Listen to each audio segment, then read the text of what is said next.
Avant de commencer ce discours, je voudrais vous avouer une chose. Vous avez bien vu que le contexte actuel n'est pas au goût fixe. Et depuis que je suis maire, je suis au 3e mandat. C'est franchement la première fois que j'ai eu des difficultés pour faire un discours, parce que je ne savais pas par quel bout le prendre.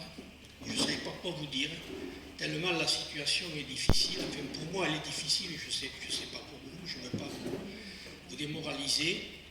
J'ai fini le discours ce matin, c'est la première fois que ça m'arrive. Voilà, je voulais un peu mettre cette cérémonie des vœux dans le contexte. Bonjour à tous et je vous souhaite tout d'abord, je voudrais tout d'abord vous remercier toutes et tous de votre présence cet après-midi à cette cérémonie des vœux et je vous souhaite la bienvenue dans notre salle des fêtes. C'est donc avec grand plaisir que je vous accueille et j'aimerais tout de suite, en mon nom personnel et au nom du conseil municipal, vous présenter mes vœux pour cette nouvelle année qui débute.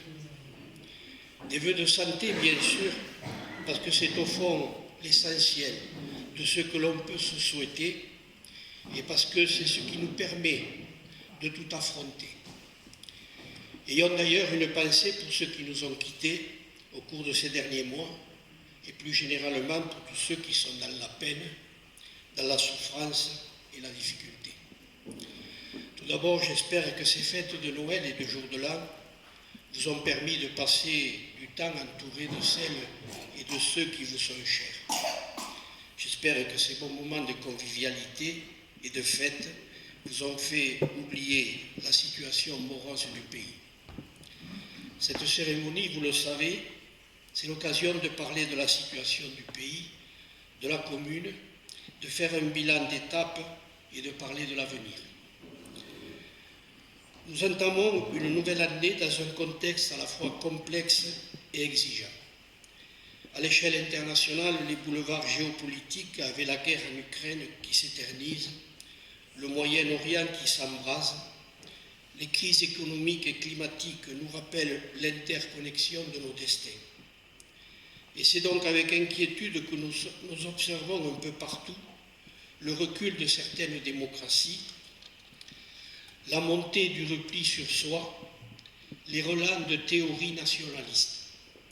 Sur le plan national, la crise politique jamais vue que nous vivons n'est pas non plus un exemple d'une démocratie saine dans laquelle nous constatons que l'intérêt du citoyen n'est pas le premier objectif porté par nos différents partis politiques qui nous disent pourtant à longueur de débats et d'interviews qui ne sont portés que par le souci de l'intérêt de tous et de notre pays.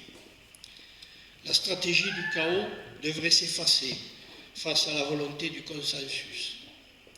En France, les collectivités locales et plus particulièrement les communes comme la nôtre se trouvent confrontées à des défis croissants.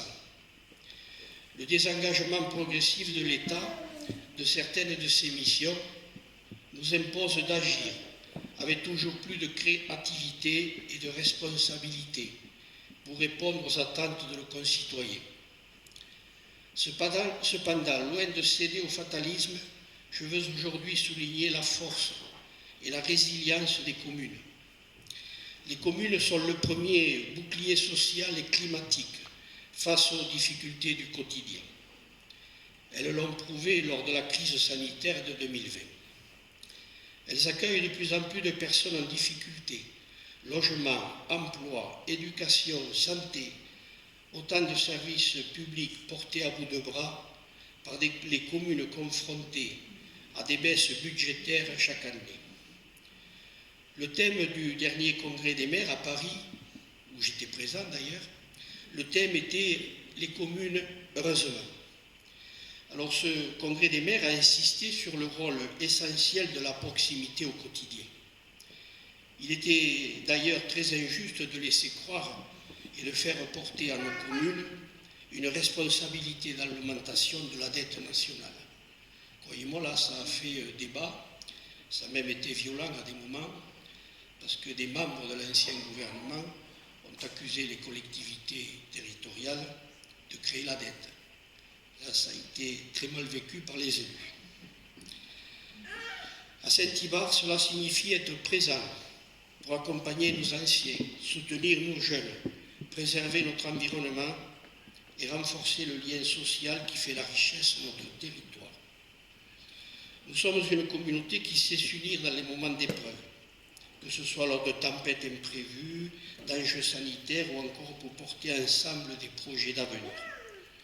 Nous avons prouvé notre capacité à surmonter les obstacles. Cette solidarité est notre plus grande richesse et je suis convaincu qu'elle saura encore nous guider en 2025, même si je pense, comme je l'ai écrit, vous avez dû le lire dans mon dernier édito, que nous avons de mauvais jours devant nous. Cette cérémonie des vœux, c'est l'occasion de faire le bilan de l'année 2024 écoulée. C'est une année particulièrement rythmée par des élections à répétition qui ont encore plus créé de la confusion et de la division plutôt qu'une majorité pour gouverner le pays. Sur le plan local, les travaux à l'école se sont terminés avec la 4e et dernière tranche des travaux.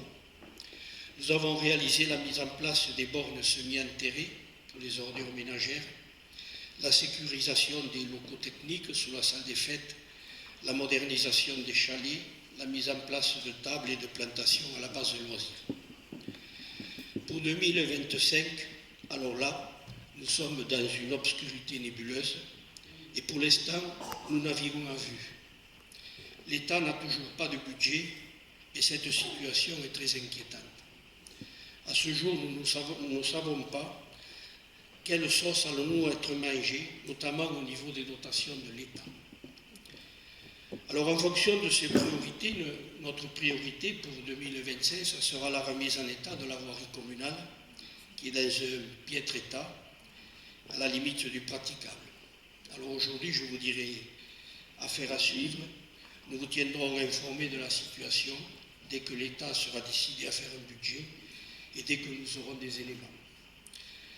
Pour 2025, une chose est sûre et acquise, c'est l'installation des caméras de vidéoprotection sur 2 sites qui vont être équipés, le parking de la salle des fêtes et la place d'AFN.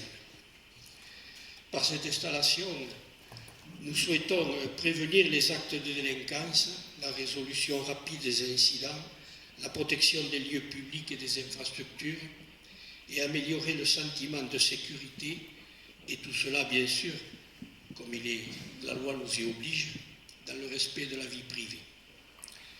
Alors cette installation sera effective au mois d'avril 2025, dans l'attente de toutes les autorisations réglementaires. Je vous remercie de m'avoir écouté, mais je ne saurais terminer en remerciant le comité des fêtes et sa présidente Nadine Savignol de nous offrir et de nous faire partager, comme il est de tradition, la galette des rois. Merci de m'avoir écouté. Encore une fois, je vous félicite pour ce travail accompli depuis de nombreuses années. Ça s'adresse au comité des fêtes. À toutes et à tous, je vous invite à vous rapprocher de la table afin de lever le verre de l'amitié, continuer cette conversation et vous souhaiter à toutes et à tous tous mes meilleurs vœux et de l'optimisme. Il en faut pour une belle et heureuse année 2025. Alors je ne saurais terminer également sans remercier et féliciter nos boulangers, Monique et Christian, qui ont réalisé cette galette géante. L'année 2024 est terminée. Vive 2025, vive Saint-Ibard et vive les Éparchoises et les Éparchois. Merci à vous.